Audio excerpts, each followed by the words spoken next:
Ang video na inyong mapapanood ay batay sa isang kwento ng tatlong matalik na magkaibigan na napadpad sa isang mahiwagang kagubatan.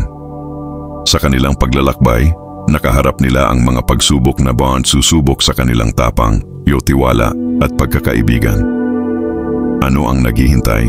Yan sa kanila sa gitna ng dilim at misteryo. Tuklasin ang kanilang kapalaran sa kwentong pinamagatang Ang Tatlong Mandirigma. Ang pangangaso sa kagubatan. Madilim at masukal ang kagubatan. Tatlong magkaibigan ang naglalakad. Hawak ang kanilang mga sandata. Nararamdaman ko ang paggalaw ng hangin, may hayop na malapit. May gumagalaw sa kanan natin. Si Jigo, suminyas ng hugis, usag gamit ang kamay. Ngunit bago sila makapangaso, biglang bumuhos ang malakas na ulan. May kubo! Takbo tayo ron! Mabilis! Sumunod lang kayo sa akin! Eksena 2, ang haunted house. Basang-basa pumasok sila sa lumang bahay. Madilim at puno ng alikabok ang loob. Ramdam ko, may kakaiba rito. May tao rito dati, pero bakit parang iniwan na? Biglang nagsara ang pinto. Lumamig ang hangin.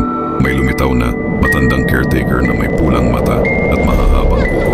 Mga hindi inaanyayahang bisita, hindi na kayo makakaalis. Eksena 3, ang kilabot ng bahay. Nagsimulang gumalaw ang mga bagay sa loob ng bahay.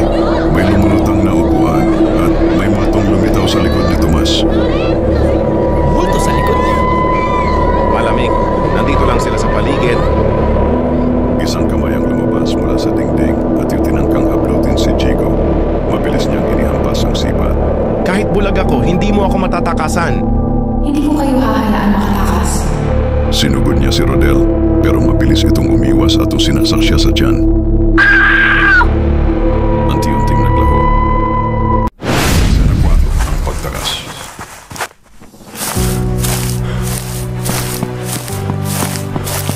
Nang mawala ang caretaker, biglang nagbukas ang pinto. Ang ulan ay huminto at muli silang nakakita ng liwanag. Tapos na, nakaalis na ang masasamang espiritu. Tara na bago pa bumalik.